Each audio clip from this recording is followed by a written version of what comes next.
Vamos a comenzar con nuestro lóbulo frontal. ¿Qué hay en nuestro lóbulo frontal y por qué es tan importante? El lóbulo frontal tiene apenas, lo que es el neocórtex, tiene apenas 200,000 años de formarse o de crearse. 200,000 años. Mientras que otras partes del cerebro, por ejemplo, lo que se conoce como cerebro reptil, tiene más de 500 millones de años. Aunque el ser humano no tenga esta edad, sí los animales, los primeros animales solamente tenían ese cerebro reptil, que es el cerebro de la supervivencia. Entonces es un cerebro muy trabajado, muy adaptado, y más adelantito lo vamos a revisar con detalle. Ahorita mientras nos quedamos con nuestro lóbulo frontal. ¿Qué hay en nuestro lóbulo frontal? En esta parte de aquí, en el entrecejo, un poquito donde dicen que está el tercer ojo, arribita de tus cejas, de la separación de tus cejas, ahí está tu atención.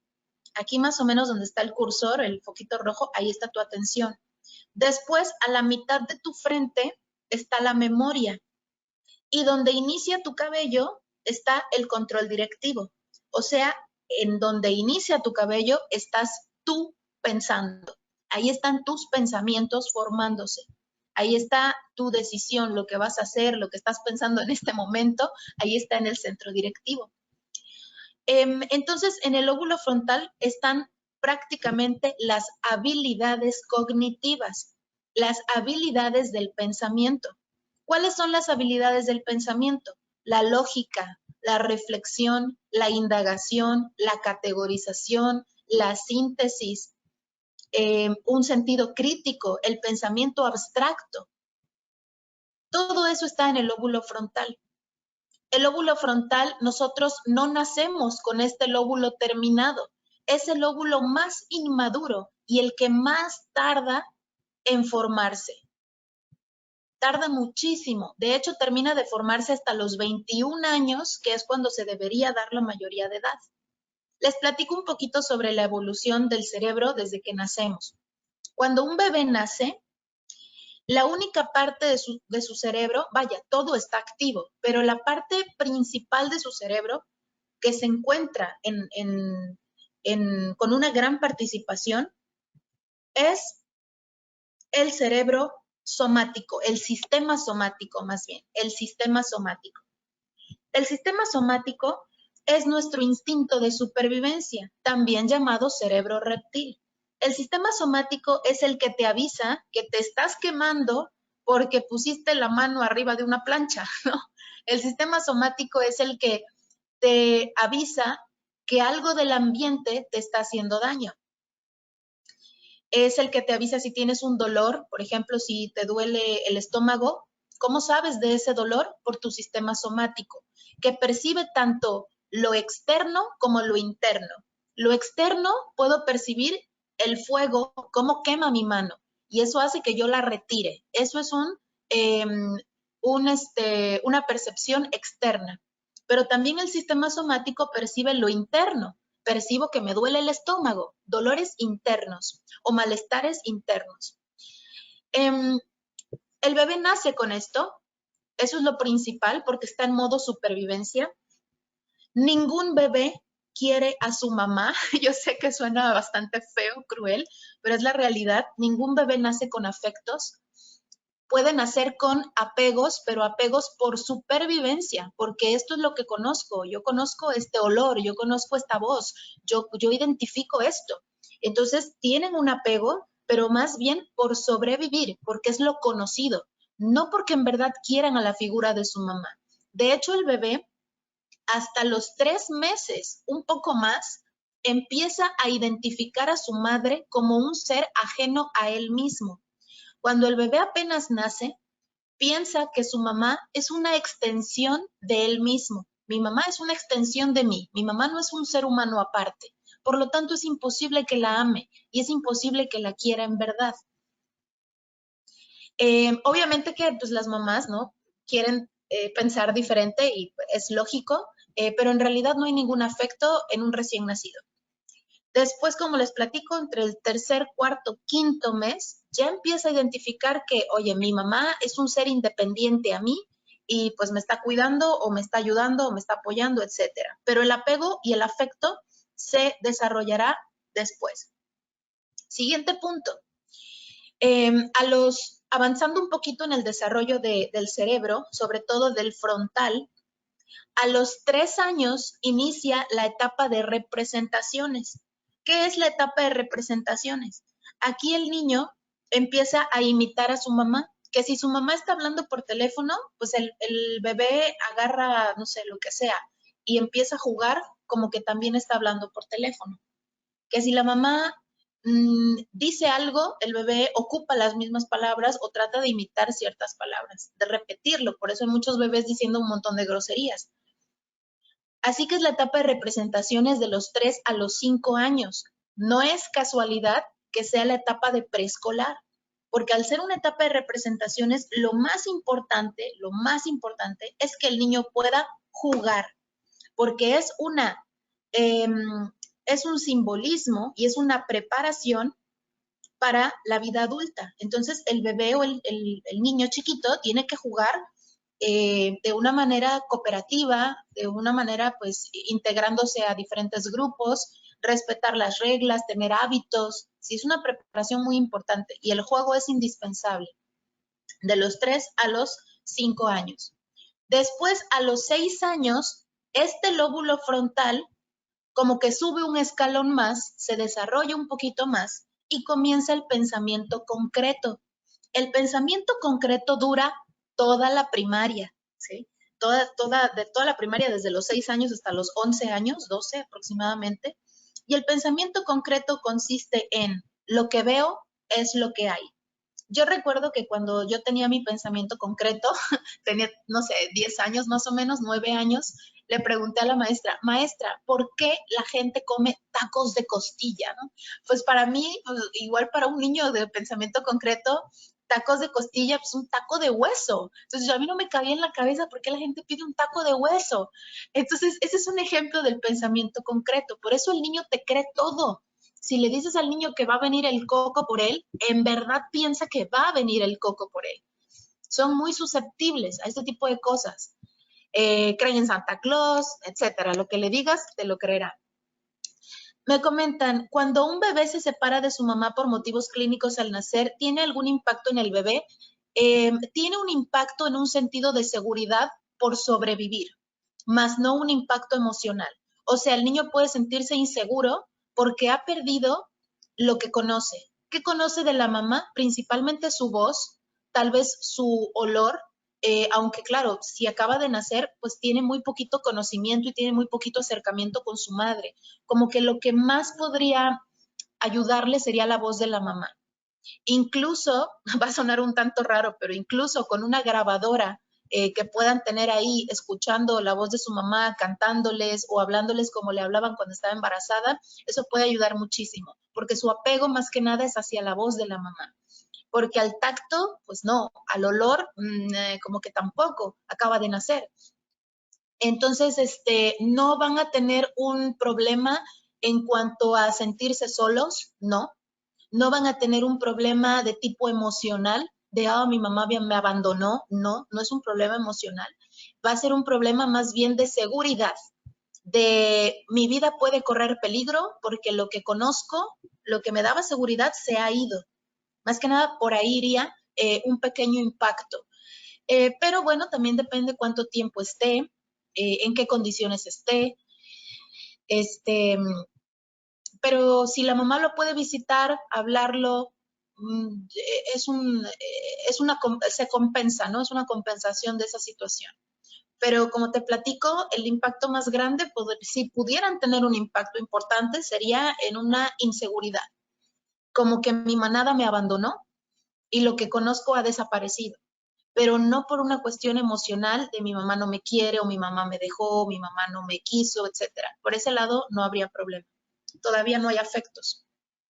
Lo que el bebé quiere es sobrevivir, ¿no? Eso es lo que importa para él en ese momento. ¿Sale? Cualquier otra duda, por favor, avísenme. Gracias por la pregunta. Y pues, si no hay más, continuamos. No, de nada, gracias. Estábamos entonces en ese pensamiento concreto en la primaria. También en la primaria el pensamiento concreto puede darse en cuanto a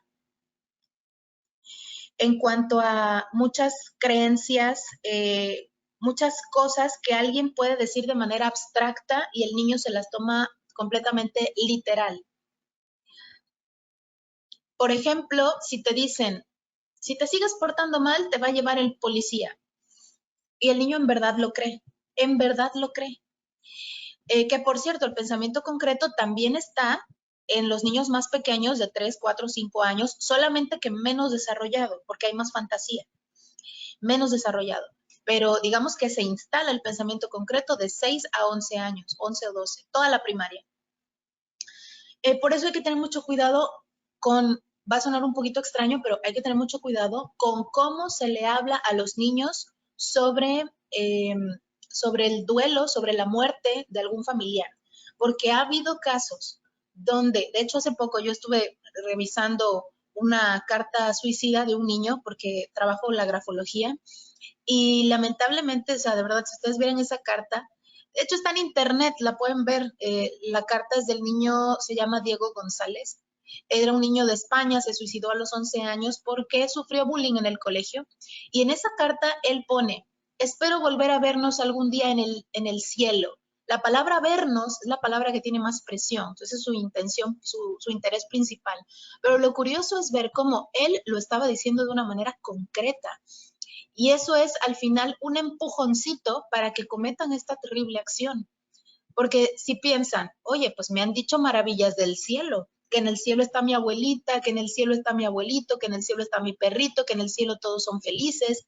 Y un niño de pensamiento concreto lo ve de manera literal. Entonces es un poco peligroso, porque si este niño sufre o tiene condiciones de vida difíciles, y llega un punto de quiebre, puede empezar a considerar, pues prefiero irme al cielo, ¿no? Va a estar mejor allá la situación. Eh, y cuando el siguiente paso del cerebro, nuestro siguiente avance es a los 12 años. Por eso es que pasamos a la secundaria. A los 12 años inician las habilidades del pensamiento. A los 12 años ya está la lógica, la reflexión, la categorización, la síntesis. Viene el pensamiento abstracto, por eso vienen no me acuerdo cómo se les llama, las operaciones estas de matemáticas de la X más Y más no sé qué, que, o sea, tú dices, Dios mío, ¿qué es esto, no? Un niño de pensamiento concreto le preguntas, ¿dónde está la X o cuál es el valor de X o encuentra la X y te señala la X, te va a decir, aquí está la X, ¿no? Pero un niño con pensamiento abstracto que ya está en secundaria va a saber, ecuaciones, gracias Celeste, va a saber que la X es un valor perdido. Entonces, si le dices, encuentra la X, sabrá que quieres decir que encuentres ese valor. El pensamiento abstracto es muy importante porque ahí empiezas a pensar por ti mismo. Antes de los 12 años, no pensamos por nosotros mismos. Hay muchísima influencia del ambiente de los padres. Los niños antes de los 12 años imitan mucho a los papás, piensan como los papás, defienden las posturas de los papás. Pero cuando tienen 12 años y empieza el pensamiento concreto, comienzan incluso a juzgar a los padres. Oye, que mi papá ese día, tal fecha, me pegó y yo no tuve la culpa, debió hablar conmigo para escuchar mi versión, y que mi mamá me engañó porque era mentira esto, esto y esto. Entonces te empiezas a dar cuenta que tus papás medio te engañaron, medio te condicionaron, te quisieron meter mucho miedo y surge un resentimiento hacia los padres. Por esto se le llama la famosa edad de la punzada, ¿no? La famosa edad de la punzada, porque los chicos se vuelven un poquito rebeldes, pero con toda razón, porque se han dado cuenta que les metieron mucho miedo, que me dijeron que venía el coco por mí, que me dijeron que me iban a secuestrar los secuestradores o que me iba a llevar el policía si no me portaba bien, que me asustaron con un montón de cosas, que me amenazaron o me condicionaron, etcétera, etcétera, etcétera. Entonces surge esta pequeña sensación de he sido traicionado por mis padres, ya no, ya esa idealización se ha acabado y por eso empiezan a tener algunas conductas de rebeldía y también al mismo tiempo buscan formar nuevos lazos emocionales con sus compañeritos de escuela. Como mi manada se está destruyendo, como mi manada ya no me da confianza, yo voy a encontrar una nueva manada en mi segundo ambiente, que mi segundo ambiente siempre es la escuela. Bien, pues el cerebro continúa después de esta etapa, todo continúa, todo sigue normal con este pensamiento abstracto que se va desarrollando, se va puliendo y también también va estilizándose, ¿sale? Hasta llegar a los 21 años. ¿Qué sucede a los 21 años? A los 21 años, nuestro lóbulo frontal ha terminado por fin de formarse, hasta los 21 años. Incluso hay algunos autores que mencionan que alcanzamos la mayoría de edad hasta los 25 años. Dicen que hay una franja de tiempo, o sea, no todos maduramos a los 21, habrá personas que maduran a los 25, a los 23, a los 24, o sea, es como ese umbral, ¿no?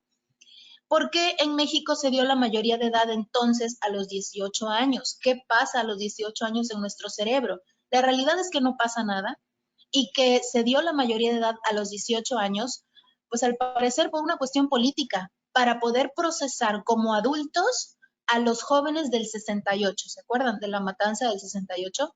Para poder procesarlos como adultos y que tuvieran castigos o penas mucho más fuertes. Ese fue el verdadero motivo, pero realmente en una evolución cerebral no, y otros que nunca terminan de madurar, eso es cierto también, eso es verdad, ¿no? Eso ya tiene que ver con el estilo de educación que hayan tenido, pero realmente el cerebro ya está listo, el cerebro sale del horno entre los 21 y 25 años. Y qué curioso, porque a los 25 años ya hay gente que pues ya decidió que estudiar, ya hizo su familia, ya se casó, ya tuvo hijos, ya, o sea, ya decidiste todo. ¿Y a qué nos referimos con que el cerebro ha terminado de formarse? Pues a que ahora la persona ya es completamente racional. Y al ser más racional, baja el impulso y baja la emoción. Por eso los jóvenes son muy impulsivos, porque hay poca razón. Y por eso son tan emocionales, porque hay poca razón. Entonces no pueden controlarlo. Pero cuando ya llegas a ser adulto, cobra más fuerza tu frontal, tiene más fuerza, más poder tu frontal y ya puedes regular mucho más el impulso y la emoción. Entonces es por eso que supuestamente tienes que ser más reflexivo en lo que estás haciendo. Y bueno, tarda mucho en formarse el frontal y curiosamente es el primer lóbulo que se deteriora. Lo primero que sacrifica el cuerpo ante cualquier situación, hablamos de enfermedad, es la memoria. Que es más, hasta porque te dio una gripa, ya se te olvidan las cosas. Andas estresado, ya se te olvidan las cosas. Ay, ¿dónde dejé las llaves? Ay, se me olvidó esto. Ay, dejé el gas prendido. Ay, no sé qué. Entonces, ¿qué quiere decir? Que el cerebro va a sacrificar lo que considera no importante. ¿Para qué queremos poner atención? Lo que queremos es que el corazón lata. ¿Para qué queremos poner atención y aprender cosas nuevas? Lo que queremos es que el sistema digestivo funcione. Por eso cuando una persona está enferma, lo que más se deteriora es el lóbulo frontal. De ahí viene también la demencia senil. La demencia senil, ¿desde dónde comienza esa muerte neuronal? Esa muerte neuronal comienza desde el frontal, con la atención y con la memoria, lo primero que se acaba. Y después irá para otras áreas más difíciles, por ejemplo, el parietal, que es el reconocimiento de las cosas. Llegar a un punto en que el adulto mayor ya no reconozca a su familia, ya no reconozca, ya no sepa ni qué edad tiene ni dónde está. Y eso tiene que ver con muerte neuronal en el lóbulo parietal. Pero al inicio esto no pasa. Al inicio recordemos que el cerebro, nuestro sistema, nuestro cuerpo es muy inteligente y lo primero que sacrifica de muerte neuronal por este deterioro es al frontal, donde están las habilidades del pensamiento. No nos interesa que reflexiones, no nos interesa que compares, que categorices, que sintetices, que razones, eso no nos importa. Nos importa que estés vivo. Y para que estés vivo es más importante que te ubiques en tu espacio a que pongas atención en aprender algo nuevo. Por eso al adulto mayor se le complica mucho los nuevos aprendizajes. Y por eso los niños aprenden muy rápido todo, porque su lóbulo frontal está nuevecito, limpio, y se está desarrollando apenas. Entonces se puede ir moldeando. Este lóbulo frontal es increíblemente importante. Aquí también se encuentra más o menos a esta altura donde está el cursor, que también la llegaremos a ver, la vamos a ver la próxima semana, pero a esta altura más o menos se encuentra el área que nos ayuda a hablar, a pronunciar las palabras, a generar sonidos. Sin esta zona no podríamos hablar ni comprender lo que escuchamos, ni producir ningún tipo de sonido. Esta zona se llama área de Broca, B-R-O-C-A, área de Broca, y está dentro de nuestro lóbulo frontal. Pasamos al parietal. En el lóbulo parietal, ese que está en color como rosita, pues es el encargado de que tú hoy hayas podido ir al Oxxo y regresar a tu casa y no te perdiste en tu vecindario. Gracias al lóbulo parietal, tú puedes manejar y no chocar. Tú puedes estacionarte en un lugar y ubicar que sí, mi carro cabe en este lugar de estacionamiento. El lóbulo parietal tiene que ver con el espacio, tiene que ver con los tiempos y los espacios. Es el reconocimiento de las cosas y tu ubicación espacial. Con el parietal yo puedo saber cuál es la izquierda, cuál es la derecha, dónde es arriba, dónde es abajo. Puedo ubicar las partes de mi propio cuerpo, dónde está mi rodilla, dónde está mi codo, dónde está la cabeza. Y son prácticas que desde chiquito se empiezan a emplear, ¿no? El parietal, por ejemplo, si sufre un daño neuronal, recordemos que cuando digo daño neuronal me refiero a muerte de neuronas. Por algún accidente, por algún golpe, hubo un daño neuronal, ¿qué va a suceder? Pues que la persona incluso puede no reconocerse frente al espejo. Imagínense esto qué fuerte, verte al espejo y no saber quién eres, no reconocer tu rostro. Pueden olvidar o no reconocer voces o no reconocer rostros de otras personas.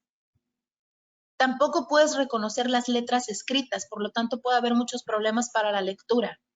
Entonces, el lóbulo parietal es el del reconocimiento. Después pasamos al occipital, que este es súper sencillo, simplemente aquí está la visión. Todo este lóbulo está encargado de la visión, que también más adelante vamos a ver mucho más detalle. Trabajaremos los tipos de ceguera, hay 2 tipos de ceguera. Y tenemos el temporal. El lóbulo temporal es, bueno, tiene una función en específico, porque en el lóbulo temporal se encuentra la corteza auditiva. Más o menos a esta altura donde está el cursor, ahí está nuestra corteza auditiva. No es casualidad que esté bastante cercana a los oídos, un poquito arribita de los oídos. Y una vez que entra el ruido, la corteza auditiva lo recibe y lo va a pasar a una área que está al ladito, pero dentro del mismo lóbulo temporal. Esta área que está aquí al ladito se llama área de Wernicke. Esta la vamos a ver la próxima semana. Solamente les comento que lo que hace Wernicke es organizar lo que escuchas en palabras. Por ejemplo, si gracias a Wernicke tú puedes hacer un dictado. Si yo ahorita les dictara algo, por ejemplo, escriban partes del cerebro. El sonido que yo acabo de hacer al decir partes del cerebro, ustedes lo han traducido a lo gráfico, a lo gramático. Eso es lo que hace el área de Wernicke, pero vamos a trabajarlo con detalle la próxima semana. Solamente es a grandes rasgos, ¿no? Para ver cómo funcionan estos lóbulos y la relación que tienen con nuestras actividades. Aquí tenemos nuestros 3 cerebros. Estos 3 cerebros también se les llaman cerebros triunos, y estos cerebros triunos conllevan episodios o etapas distintas. Una etapa es la instintiva, otra etapa es la emocional y otra etapa es la racional. Estábamos platicando que nuestro cerebro reptil, que por cierto, aquí estamos trabajando el cerebelo, porque dentro del cerebro reptil están las habilidades, pero también es todo el sistema somático, o sea, este tallo cerebral es el sistema somático, esta tripita que se ve aquí, ese es el cerebro reptil. Este cerebro reptil es el encargado de que estemos vivos. Gracias al cerebro reptil, o al sistema somático, recuerden que es lo mismo, sistema somático, tu corazón late, respiras sin hacer el mayor esfuerzo. Es más, ni siquiera estamos luego conscientes de que estamos respirando, se nos olvida que estamos respirando, no hay que hacer ningún esfuerzo en eso. Tu sistema digestivo funciona, tampoco tienes que hacer nada para que esto funcione. Gracias a tu sistema reptil te da hambre, te llenas de alimento, te da la sensación de llenado. Gracias al cerebro reptil tienes el aviso de que quieres hacer pipí, de que quieres ir al baño. Entonces, aquí están todas nuestras funciones automáticas. Aquí dice, instinto, sobrevivir, reaccionar, de respirar, dormir, despertar, nuestro ritmo cardíaco. Si nos asustamos, lo primero que pasa es que el cerebro reptil detona y empieza el ritmo cardíaco a elevarse para poder llevar mayor energía al cuerpo. Cuando el ritmo cardíaco se eleva, hay mayor fuerza para impulsar la sangre y sabemos que la sangre lleva nutrientes, lleva hormonas, lleva oxígeno y todo esto ayuda a los músculos a prepararse para un ataque o para salir corriendo.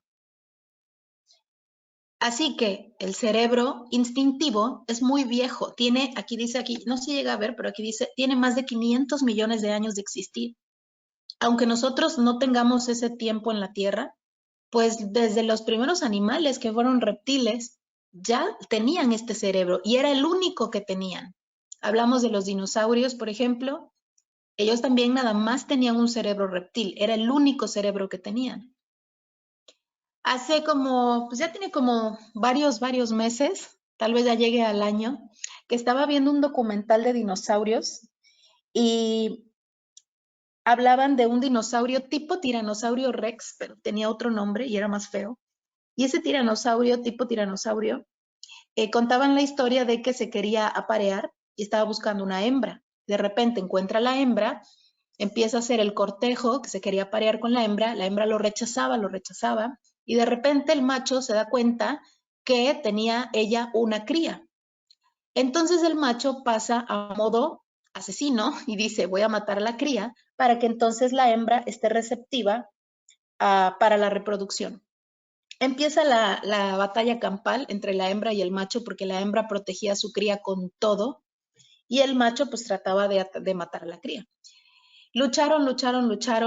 El macho le da un coletazo ahí, la hembra sale volando y después el macho le muerde el cuello a la cría y la cría muere.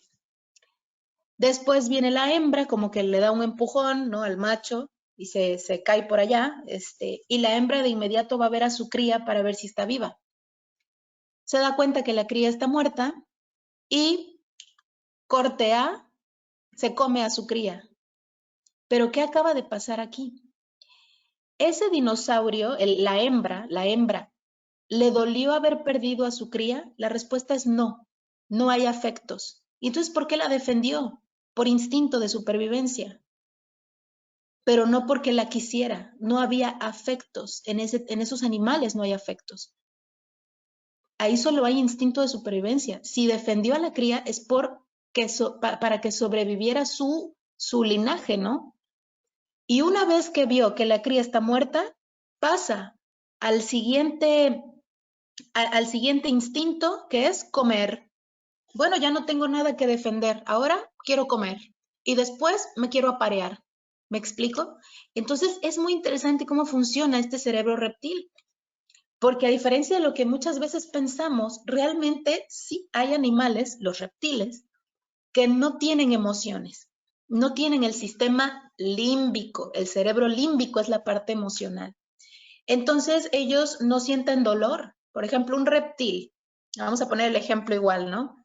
Que le quitas a la cría y la matas, no siente dolor porque le hayas quitado a su cría. Si ves que se acerca y la está ahí moviendo o le está como observando, no es porque diga, ay, pobrecito, me mataron a mi hijo, a mi cría. No, es solamente para ver si todavía está vivo y si no, pues me voy o incluso, como en este caso, me lo como. Es importante saber esto porque nosotros también tenemos este cerebro. La diferencia es que también tenemos otros dos, otros dos que nos han ayudado a balancear toda la situación. Cuando los dinosaurios desaparecieron, había pequeños mamíferos que vivían debajo de la tierra para poder protegerse de estos grandes dinosaurios. Estos pequeños mamíferos, cuando ya no había dinosaurios grandes, temerosos, comenzaron a salir de debajo de la tierra. Comenzaron a salir, uno de ellos llamado Purgatorius, por cierto, que es nuestro, según la evolución humana, es nuestro antecesor, nuestro ancestro, que es como una rata, como una zarigüeya bien fea. Entonces empezaron a salir estos animales de sus cuevas, de debajo de la tierra, y gracias a esto empezaron a crecer en volumen, incluso a trepar árboles, ¿no? Y ya de ahí salieron las grandes ramificaciones de los mamíferos. Pero esos mamíferos son los que ya tenían el siguiente cerebro, la siguiente capita de cerebro. Y estamos hablando de un cerebro emocional, donde aquí me permite interactuar pero desde la afinidad, alimentarme, pero ahora no estoy comiendo porque tengo hambre, voy a comer algo que me gusta.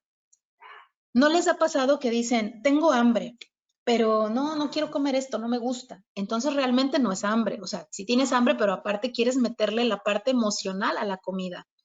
Ah, quiero comer algo rico, que me haga sentir bien, que me dé placer. Y eso tiene que ver con emociones.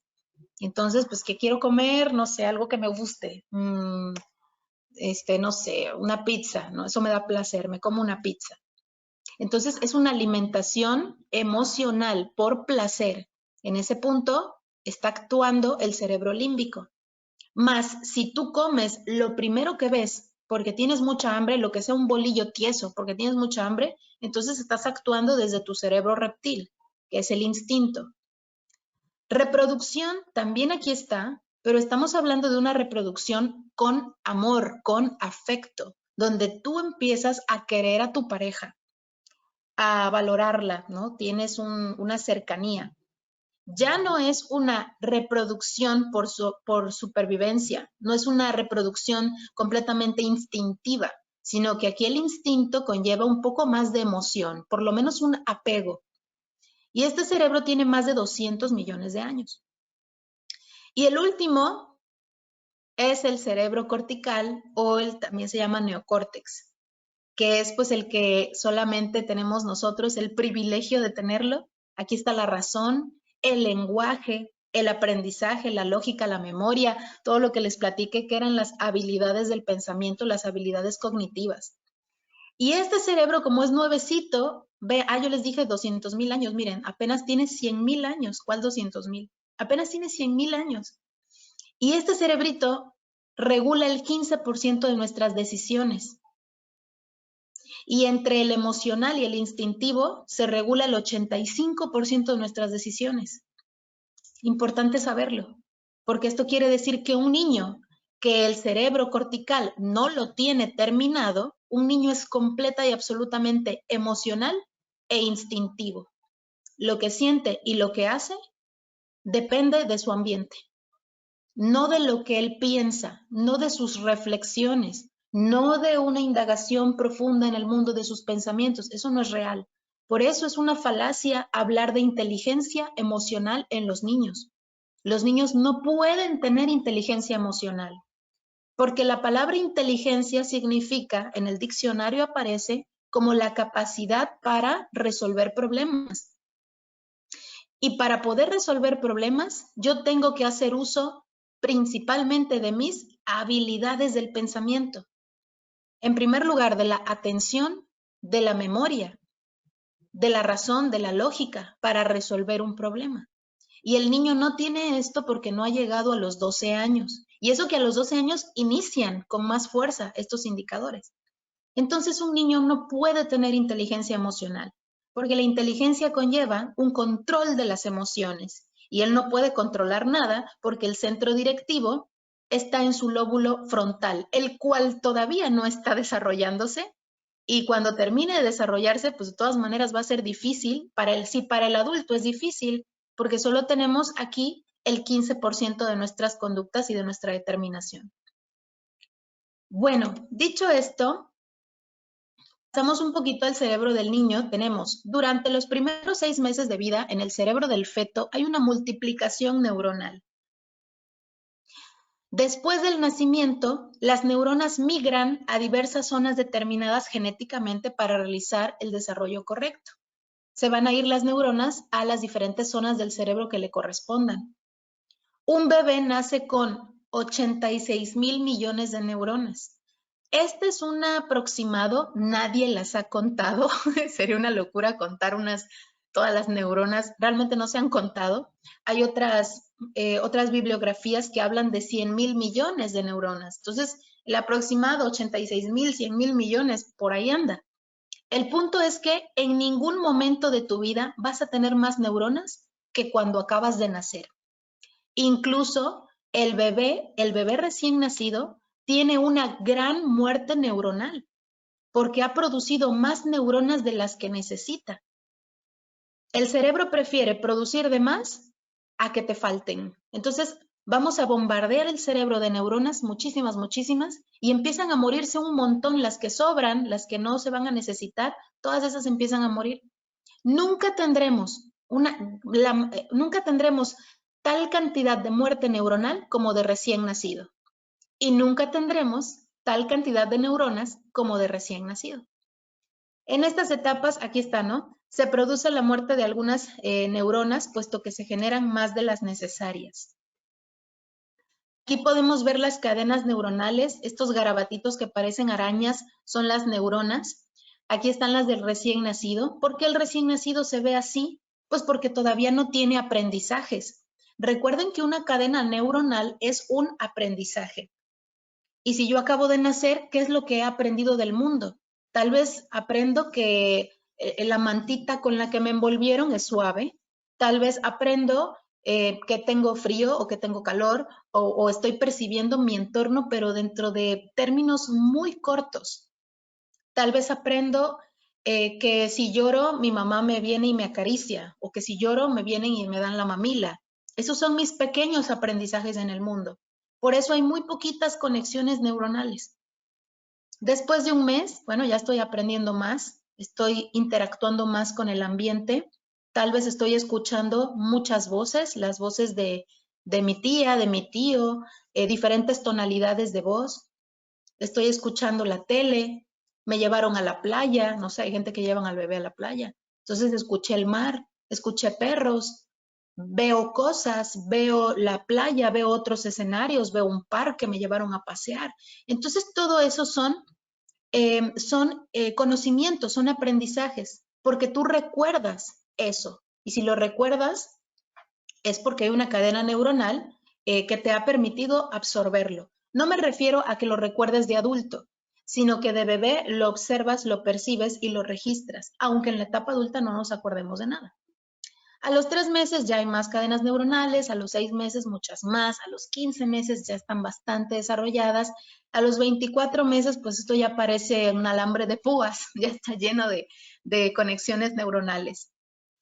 El perímetro craneal del niño crece medio centímetro por semana en los 4 primeros meses y a un ritmo de medio centímetro por mes en los siguientes 8 meses.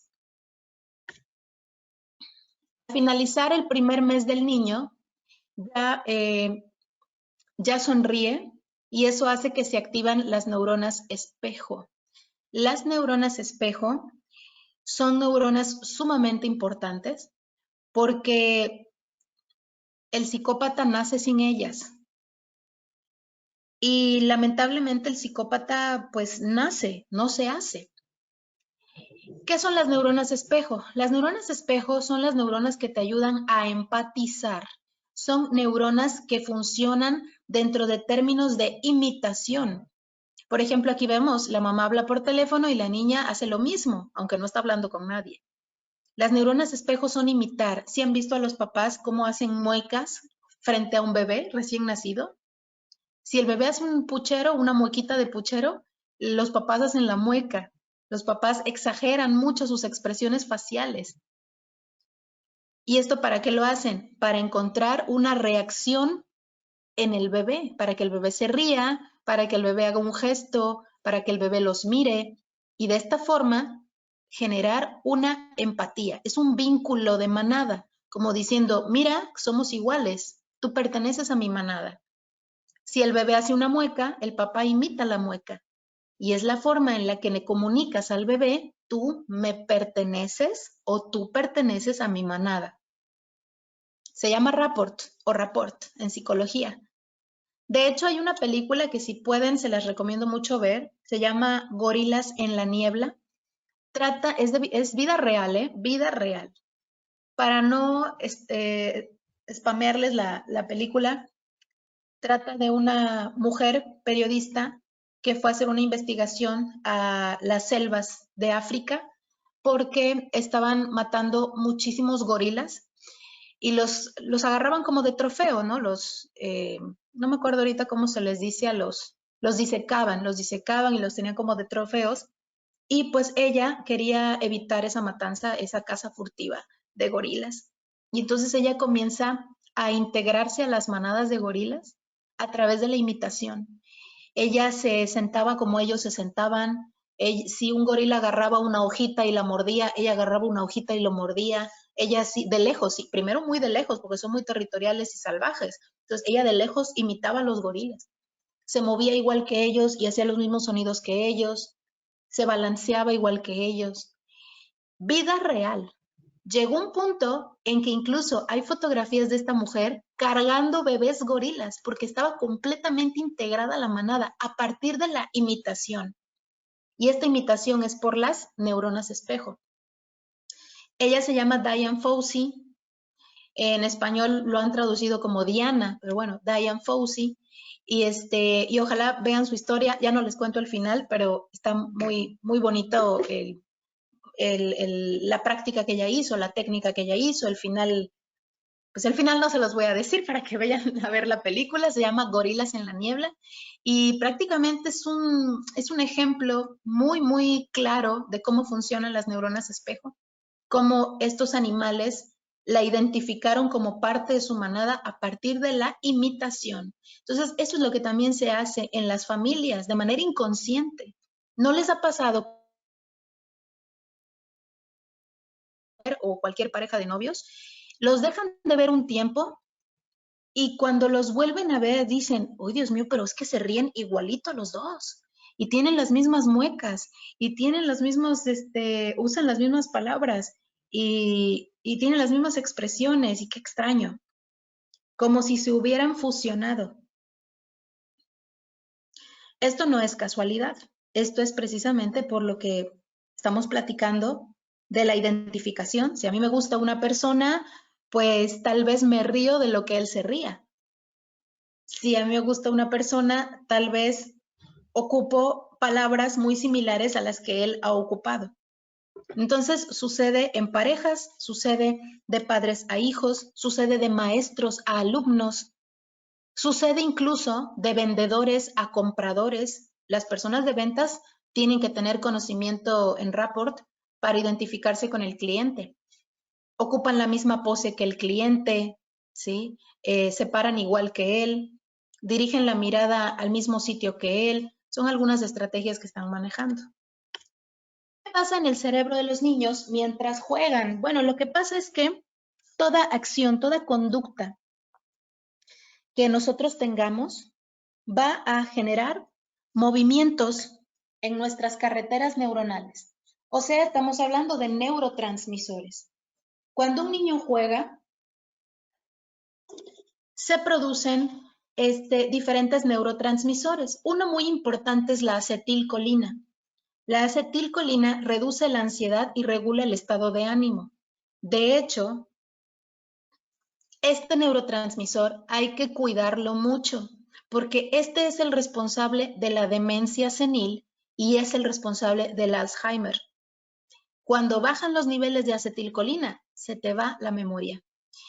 Los adultos mayores tienen que estar felices, tienen que ir aprendiendo cosas nuevas, tienen que reírse, tienen que disfrutar, porque si no, empieza a haber este deterioro, ¿no? Entonces la acetilcolina es muy, muy importante. De hecho, está tan relacionada que hay un padecimiento que se llama demencia por depresión. Imagínense, ¿eh? Hay un padecimiento, de verdad, pueden buscarlo en internet, se llama demencia por depresión. O sea, la depresión te puede, si eres un adulto mayor, la depresión te puede causar un tipo de demencia, incluso delirios. Y muchos doctores lo confunden con demencia senil. La diferencia es que la demencia por depresión viene de forma súbita. Como que tú dices, oye, es que mi abuelita hace una semana estaba bien y ahora ya está delirando y ya no sabe nada. Entonces, es la diferencia, que la demencia por depresión viene de forma súbita y la demencia senil, la normal, es muy lenta, es crónica y el deterioro es muy lento. Entonces, bueno, eso es una baja de acetilcolina porque tiene mucho que ver con un estado de ánimo. Las endorfinas reducen la tensión neuronal, aumenta el bienestar, calma y felicidad. Serotonina reduce también la ansiedad y regula el estado de ánimo. Dopamina, alta motivación física. Los músculos reaccionan al impulso lúdico del juego. La dopamina, por cierto, es la responsable de los déficits de atención y lo vamos a ver la próxima semana. ¿Cómo se desarrolla el cerebro del niño? Al momento de nacer, el cerebro pesa aproximadamente 350 gramos, a los 14 meses pesa 900 gramos y a los 5 años ya ha alcanzado el 90% de su peso definitivo, que en general es de 1.4 kilogramos. ¿El cerebro del hombre pesa más que el de la mujer? Sí, pues porque el hombre es más grande que la mujer en la mayoría de las veces. Pesa como 200 gramos más. El cerebro de la mujer pesa 1.200 y el hombre 1.400. En algún punto de la historia, ya saben, pues esto fue el pretexto perfecto para decir que las mujeres éramos seres inferiores y éramos casi como animales, ¿no? Y que teníamos que ser propiedad, pasar a ser propiedad del hombre. Así que pues la mujer por eso fue muy difícil que llegáramos a tener derechos, que llegáramos a tener una importancia dentro de un mundo laboral, etcétera, ¿no? Mucho, en gran medida por ese dato, por ese descubrimiento de que el cerebro era más grande en el hombre y se asociaba con que era más inteligente. Sin embargo, un cerebro pequeño, un cerebro compacto, la ventaja que nosotros tenemos es que es más veloz. ¿Más veloz en qué sentido? Que es como que está más integrado. Por eso la mujer tiene mayor tendencia y tiene mayor capacidad a hacer varias cosas al mismo tiempo. Tenemos una característica como panorámica, ¿no? Como que holística, como que podemos hacer un poco de todo al mismo tiempo incluso. Y el hombre no. El hombre se tiene que enfocar una cosa por vez. Entonces, bueno, son habilidades diferentes, ninguna es mejor que otra, solo son diferentes, pero no tiene nada de malo tener el cerebro más pequeño, siempre y cuando, pues claro, todas las funciones estén bien, ¿no? Depende de nuestra complexión. ¿Cómo se desarrolla el cerebro del niño? Es lo que comentamos hace ratito, solo que, bueno, aquí lo tenemos escrito y vamos a verlo. El primer periodo de crecimiento de las conexiones nerviosas tiene lugar entre los 2 y 5 años, un periodo en el que prospera lo que platicábamos, la representación y el lenguaje. Ahí está la representación, normalmente es la etapa de preescolar. El segundo periodo de crecimiento se da en la etapa primaria, es la etapa de adquisición de muchos contenidos escolares. Y el tercer periodo de crecimiento, sobre todo en áreas centrales y posteriores corticales, se lleva a cabo en la adolescencia y tiene que ver con el pensamiento lógico abstracto, ¿no? O sea, a los 12 años. Pensamiento lógico abstracto a los 12 años. Aquí pasamos a la nutrición. La nutrición y los diversos estímulos ambientales, o sea, cognitivos, sensitivos, verbales, afectivos y motores, modelan el cableado cerebral. Durante los primeros años de vida, las experiencias negativas pueden dejar daños permanentes que se relacionan con dificultades de aprendizaje. ¿Por qué el cerebro se daña tanto cuando un niño sufre maltrato? Esto es muy sencillo de de identificar. En primer lugar, cuando nosotros estamos creciendo, obtenemos la energía de los alimentos, ¿verdad? De aquí. Obtenemos la energía de los alimentos. Los alimentos tienen que darnos energía, no quitarnos energía. Si yo me como un gansito, ese gansito, ya saben, el pastelito este de chocolate, ese gansito me va a dar energía o me va a quitar energía. A diferencia de lo que podemos pensar, ese gansito me va a quitar energía. ¿Por qué me va a quitar energía? Porque tiene ingredientes que no puedo digerir. Tiene ingredientes que son artificiales, tiene colorantes artificiales, tiene aditivos, tiene conservadores, tiene pues, un montón de cosas que no son naturales, ¿no? Entonces, la pregunta es, ¿cuánta energía tiene que ocupar mi cuerpo en procesar esos ingredientes que no son naturales? Estoy ocupando más energía de la que debería en tratar de digerir ese gansito. Pero si por el contrario yo hubiera comido una sopa de verduras, digo, yo sé que tal vez dices, no, está más rico el gansito, pero estoy poniendo el ejemplo nada más, o yo me hubiera comido una manzana, la manzana, al ser completamente natural, tu cuerpo todo lo absorbe y el proceso digestivo es más rápido.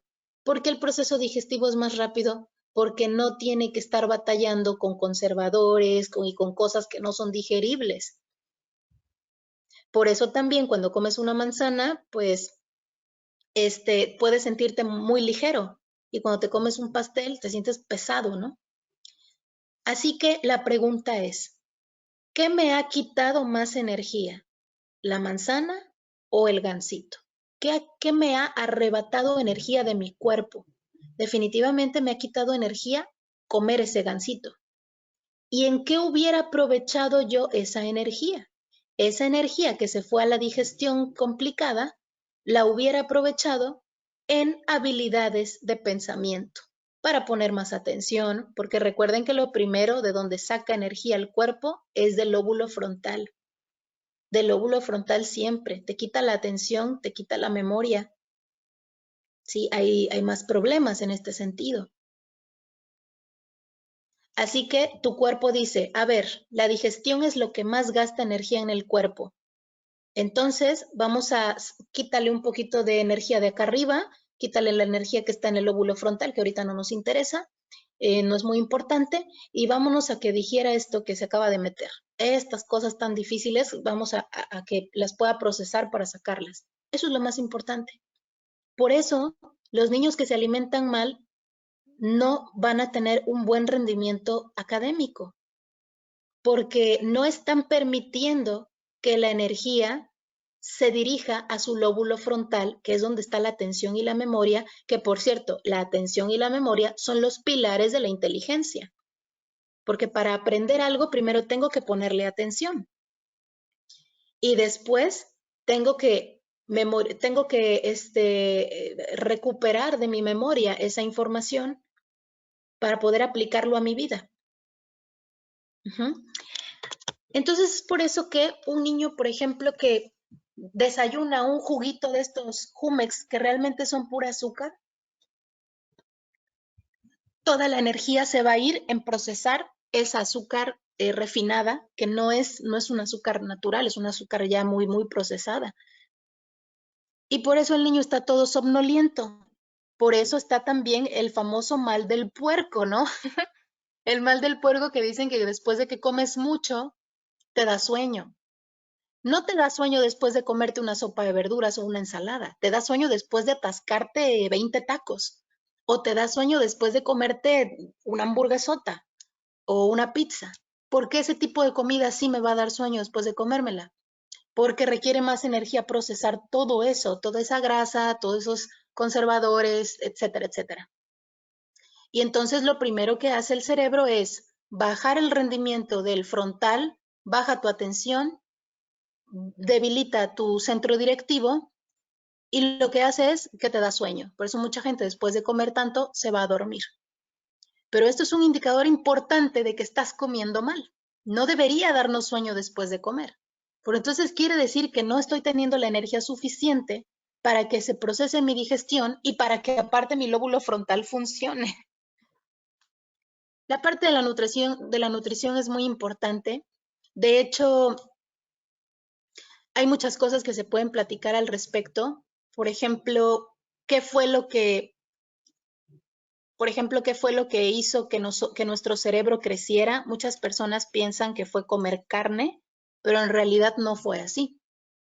El hecho de que el cerebro se haya desarrollado más y haya crecido en cuanto a dimensión y a habilidades, no fue comer carne, fue comer las cosas cocinadas. Imagínense la cantidad de energía que debimos utilizar para comer carne cruda, cuando se comía la carne cruda, para comer tallos, raíces, estas plantas duras, o sea, además una carne cruda con el riesgo de bacterias o en descomposición y que nuestro cuerpo tenía que batallar con esas bacterias y a sacar la carne rápido, porque realmente nosotros no estamos diseñados para consumir carne cruda, nunca, porque nuestros intestinos son muy largos. Si ustedes observan los intestinos de los carnívoros, como el del león, son intestinos muy cortos, como 1 metro creo, muy cortitos. ¿Para qué y por qué tienen los carnívoros intestinos cortos? Para sacar la carne rápido, para sacar esa comida rápido, por el asunto de que se descompone rápido. Mientras que los intestinos de los herbívoros son muy largos. Nosotros tenemos intestinos largos. Entonces realmente somos más propensos o tenemos mayores características de vegetarianismo que de carnívoros.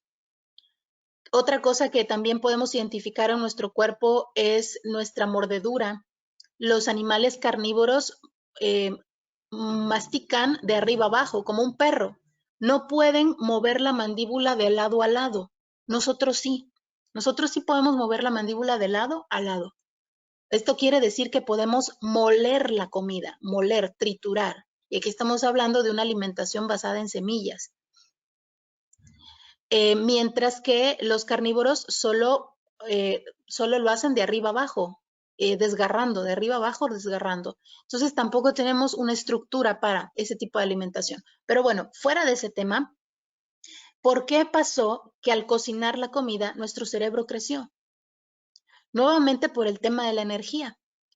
La comida cocinada resultaba más fácil de masticar, más fácil de digerir y con muchísimo menos riesgo de que te enfermaras por alguna bacteria por ahí.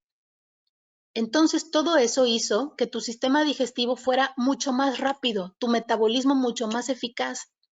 Y entonces ahorramos energía. Si antes yo gastaba 80% de mi energía en la digestión, pues ahora resulta que gasto 40 y me sobran 40. Y esos otros 40 que me sobraron, ¿hacia dónde se van? Hacia el lóbulo frontal, que es el que podía estar en desarrollo. Por eso ahora tengo mejor atención, mejor memoria, llevo más habilidades, empiezo a inventar diferentes herramientas, a utilizar herramientas, a hablar, todo lo que se desarrolló a partir de que empezamos a cocinar los alimentos. Pero recordemos que no es por los alimentos en sí, y tampoco fue por la carne, fue porque ahorramos energía en la digestión y esa energía se pudo distribuir mejor en un crecimiento y en un desarrollo del lóbulo frontal. Entonces, por eso es muy importante el tema de la nutrición y es muy importante que los niños no consuman cosas poco digeribles, sobre todo en las mañanas, porque van a estudiar en las mañanas. Si quiere comer un chocolate, pues que se lo coma un pastel, lo que sea, el fin de semana, que no está estudiando. Pero mientras estudia o si tiene un examen mañana o está en la escuela, lo peor es que se alimente así, porque ya le estás quitando el foco, quitando la energía del frontal y él tiene que aprender con el frontal donde está la atención y la memoria. Y al rato va a tener sueño en la escuela. Entonces, lo mismo sucede con el maltrato. Si yo soy una niña y vivo en un ambiente hostil donde yo creo que todo es peligroso, que mis papás se pelean, que se van a golpear, que estamos de la greña todo el tiempo y que yo tengo miedo, estoy viviendo en un ambiente de miedo. La pregunta sería, ¿qué parte de mi cerebro estaría activo ¿Qué parte de mi cerebro estaría hiperactivo si yo vivo en un ambiente de mucho temor? ¿Qué opinan? Aquí están nuestros 3 cerebros. ¿Qué parte del cerebro estará en mayor actividad? ¿El cerebro reptil, el cerebro emocional, el límbico, o el cerebro racional? Si yo veo que mis papás se pegan, o que me gritan, o que me pegan y me insultan, me castigan y ¿cuál creen que sea el cerebro que esté en alerta, hiperactivo por esa situación de vida o ese ambiente?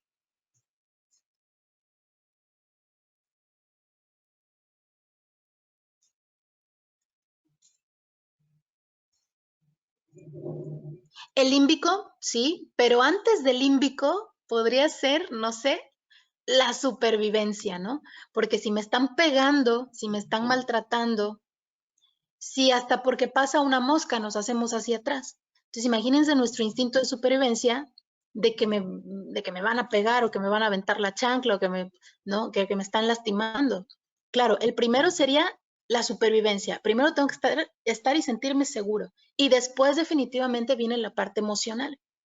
Entonces, si yo soy una niña que vive en un ambiente tan difícil, toda mi energía va a estar enfocada aquí, en sobrevivir, en mi sistema somático, porque voy a estar en alerta a ver cuándo llega mi mamá, a ver dónde llega mi papá, a ver ahora por qué se van a pelear, a ver dónde me escondo si me van a pegar.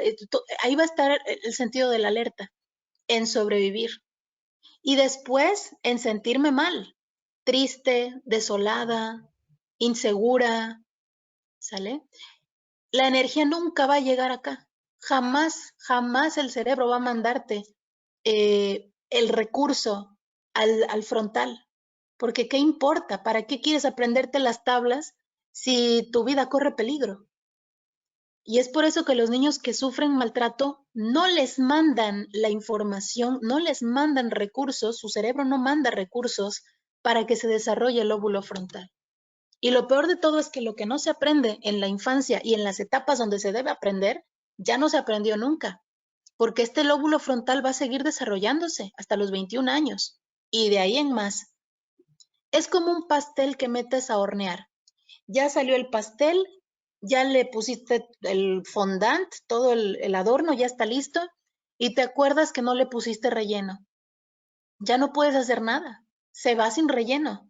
Ni modo que lo abras y no, ya le pusiste la decoración, ya hasta lo empacaste, ya está listo.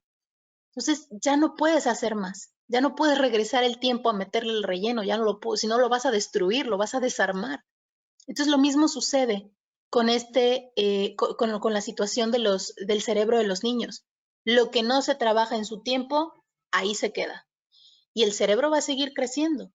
Y si no le diste lo que necesitaba, pues va a crecer con deterioros, va a crecer con faltantes, como el cerebro, como el pastel sin relleno. Bueno, ese es el motivo por el cual los chicos pueden tener muchas dificultades de aprendizaje, ¿no? Su cerebro está enfocado en la supervivencia. El cerebro más vulnerable ante tóxicos y contaminación.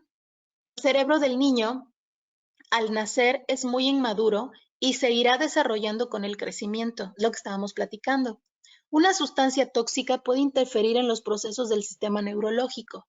Afortunadamente, tenemos a las células gliales que nos protegen lo más que pueden de esta situación. Recordando la estructura del cerebro, encontramos en el número 1 el lóbulo frontal, en el número 2 el parietal, en el número 3 el occipital, en el número 4 el temporal y en el número 5 el cerebelo. No habíamos platicado del cerebelo. Les platico que en el cerebelo están todos nuestros aprendizajes automáticos. Aquí en el cerebelo está mi habilidad de andar en bicicleta, andar en patines, mi habilidad para manejar, mi habilidad para escribir. Todo lo que hago en automático, cocinar. ¿Si han visto estos chefs cómo cortan la cebolla así, taca, taca, taca, súper rápido? Bueno, eso es una habilidad y está en el cerebelo. Entonces, eso es lo que significa o eso es lo que podemos encontrar por acá. Posibles complicaciones, un daño cerebral, retraso cerebral o bajo coeficiente intelectual. ¿A qué nos referimos? Pues nos estamos refiriendo a algunos tóxicos o contaminantes que pueden entrar en nuestro cerebro.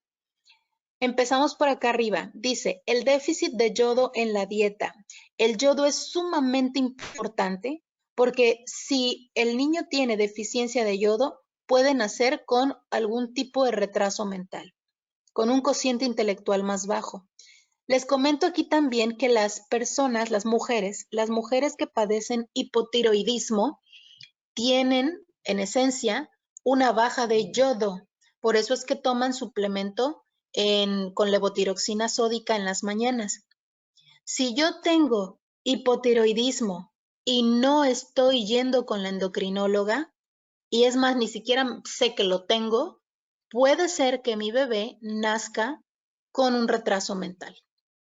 Todas las mujeres embarazadas se tienen que ir a hacer una prueba tiroidea inmediatamente.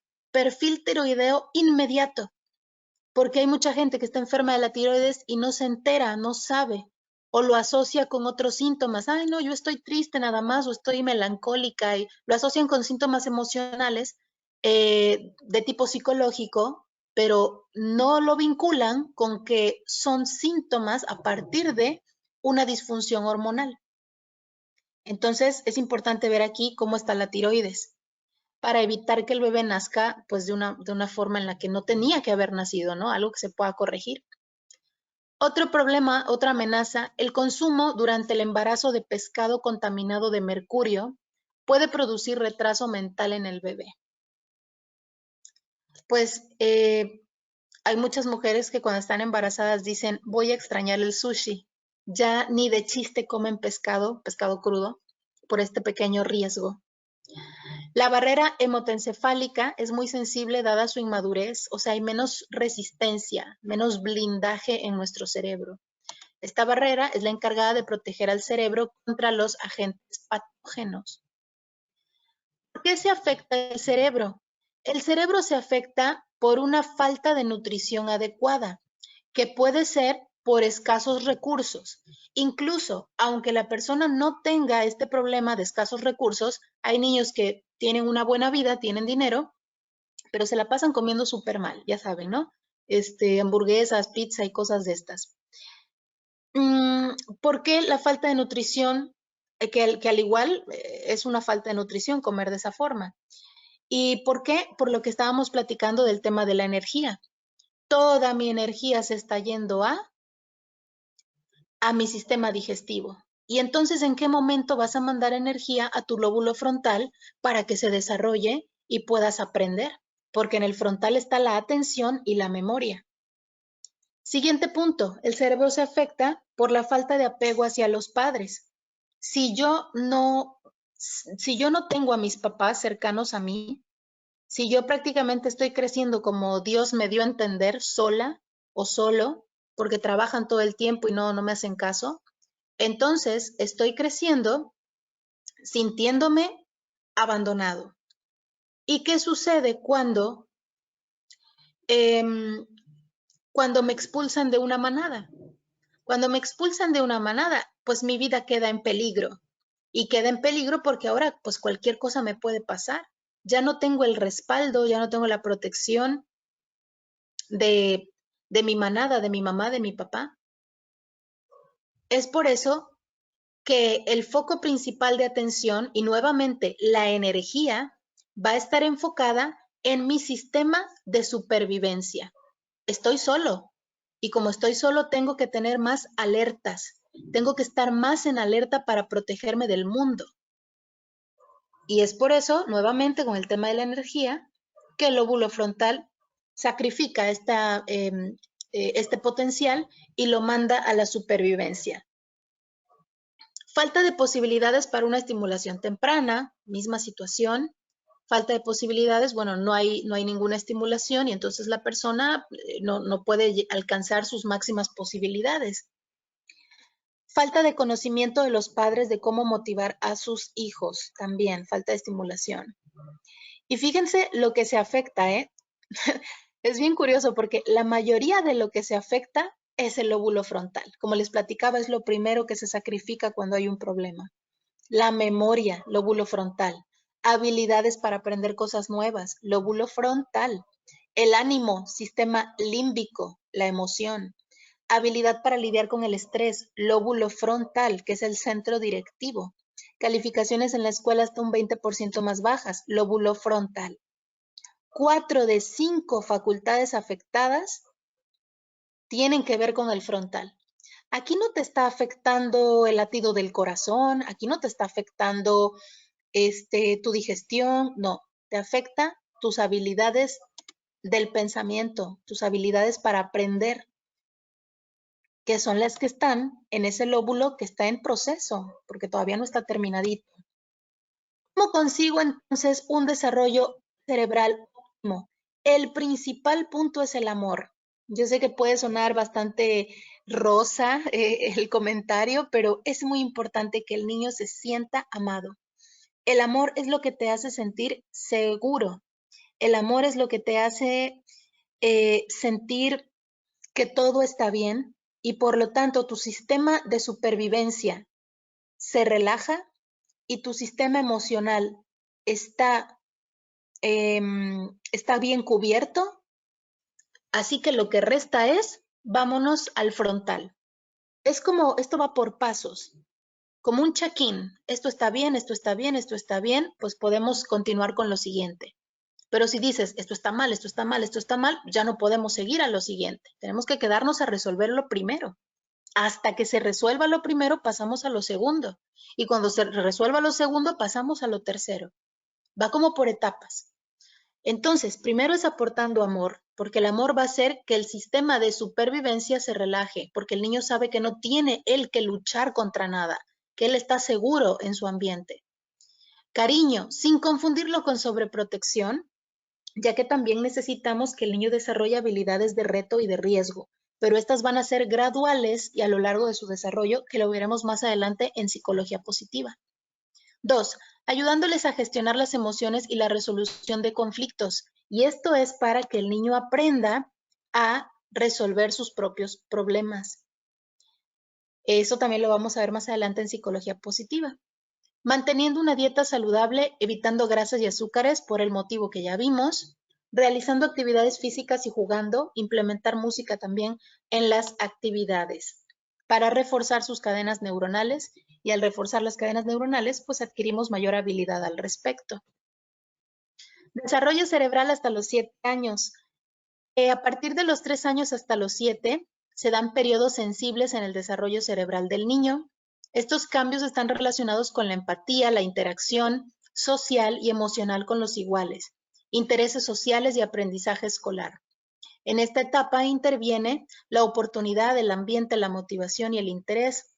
Los periodos sensibles están más orientados a procesos complejos. Esta podría ser la etapa de mayor importancia en la educación. Alrededor de los 6 o 7 años, los niños pasan del egocentrismo al desarrollar la relación con sus iguales. A medida que aumenta el mundo social del niño, aumenta la intensidad y complejidad de las emociones. Incluso pueden llegar a tener emociones, como se llaman, emociones encontradas, que es cuando me siento feliz, pero también me siento triste. Me siento feliz porque es mi cumpleaños, pero me siento triste porque no vino mi mejor amiga. A eso nos referimos con las emociones encontradas. ¿Cómo se construye un cerebro humano? Bueno, tal vez suene extraño ahí cómo se construye, pero durante el embarazo un feto genera 250,000 neuronas por minuto. Muchas mueren en el proceso y esto es bueno porque ahora sí que es como el ensayo y error. A ver, esta neurona quedó media atarantada, muere, ¿sí? Incluso hay algo que se llama suicidio neuronal, donde donde la misma neurona, la misma célula decide su muerte. Y es bastante común en esta etapa porque están en un proceso de mejora, ¿no? Este suicidio neuronal y también suicidio celular se llama apoptosis. Apoptosis, te los voy a escribir aquí en el chat. Apoptosis es bueno que suceda, lo que estábamos platicando, porque si no se están generando las mejores neuronas, se tienen que ir. Es como supervivencia, ¿no? Solo se quedan los mejores los mejores ejemplares.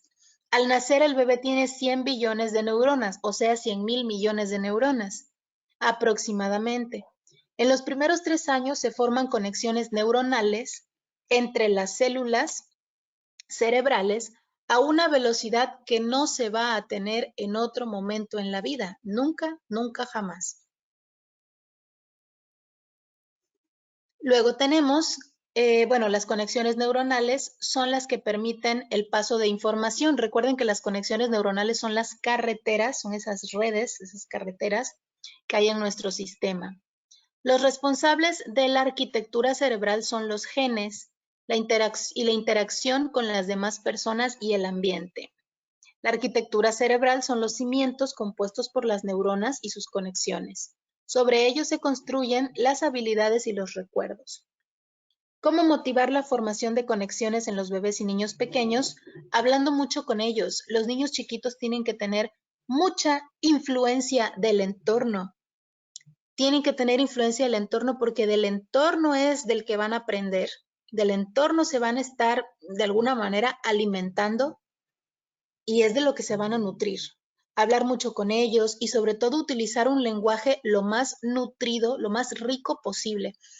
Esto lo vamos a checar también en las dislalias. No saben la cantidad de casos que yo he visto de niños con problemas de lenguaje y el problema principal del niño son sus papás.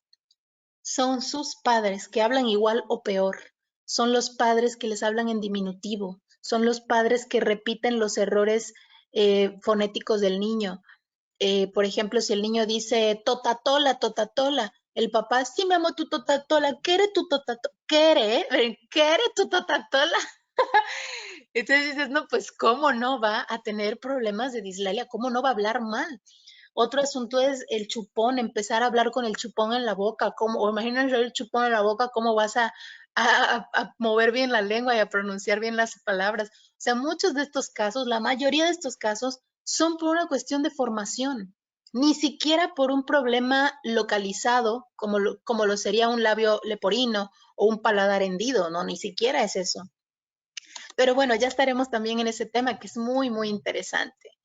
Los hemisferios del cerebro, bueno, están regulados con las conexiones neuronales de las que hemos estado platicando. Y nuevamente aquí tenemos nuestros 3 cerebros para que los puedan identificar, donde se encuentra cada uno, el reptil que les platicaba que era el sistema somático, ¿sale? Sistema somático. El sistema somático se divide en 2. Uno es sistema somático, sistema periférico y otro es autónomo. Sistema periférico y otro es autónomo. El sistema periférico es lo que percibes del exterior, como el ejemplo que les ponía. Si pones tu mano arriba del fuego, retiras la mano porque te quemaste. Entonces, tú percibes que ese fuego te hizo daño. Ese es el sistema periférico. Y el sistema somático es el que les platicaba del latido del corazón, la respiración, la digestión, etcétera, etcétera. Después viene el sistema límbico, aquí están la parte emocional. Y después tenemos nuestro gran neocórtex, que este es el que nos vincula con la parte creativa del ser humano, porque aquí están todas nuestras habilidades del pensamiento, la lógica, la reflexión, etcétera, etcétera. Aquí está la construcción de nuevas ideas. En fin, es un campo sumamente amplio el que se encuentra en nuestro neocórtex. Otro ejemplo, para seguir viendo estas estas partes del cerebro más bien. Y curiosamente, así como se fue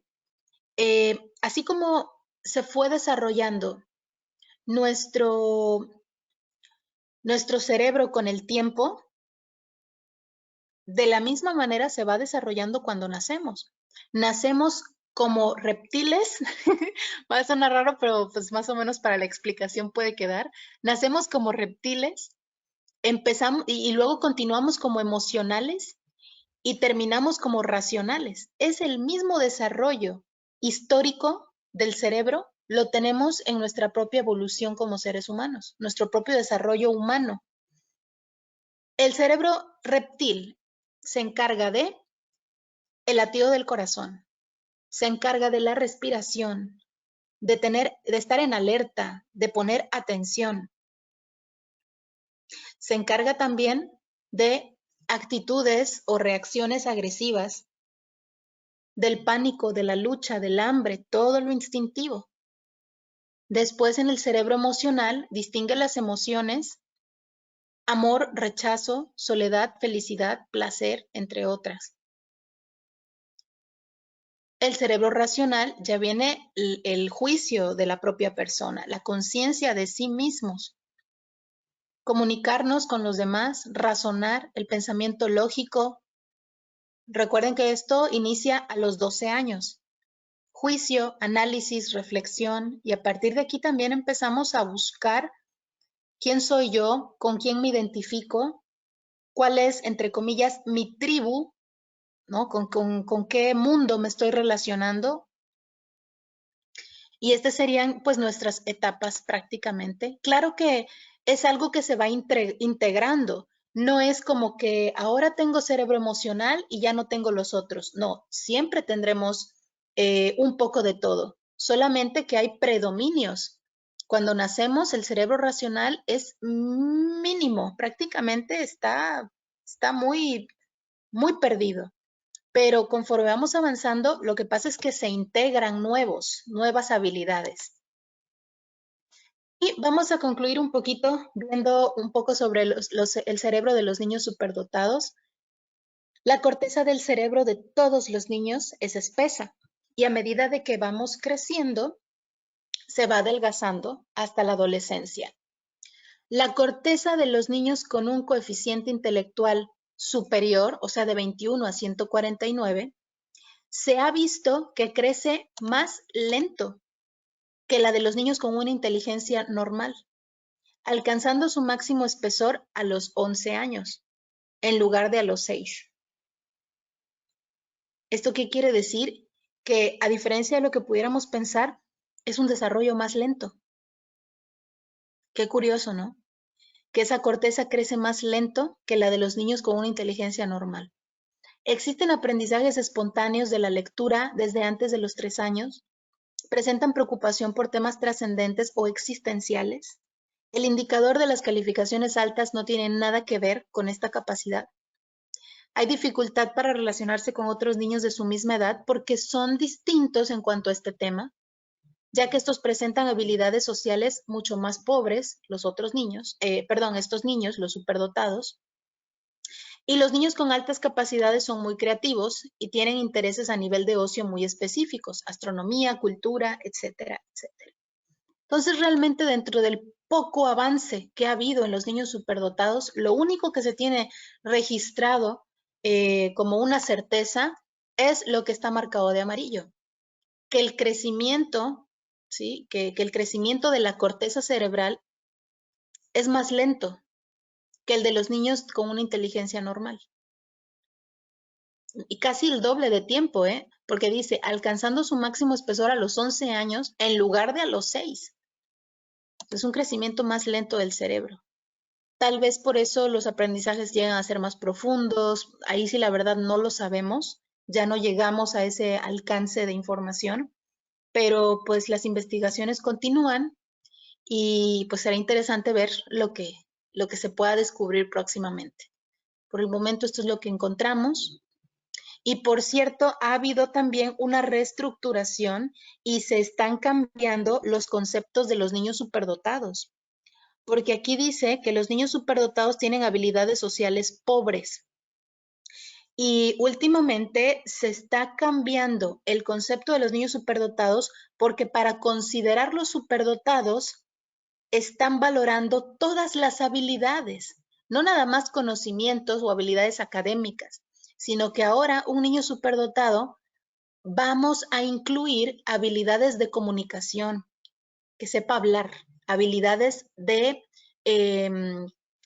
interpersonales, intrapersonales, cómo se relaciona con los otros y cómo es su diálogo interno, cómo se relaciona consigo mismo.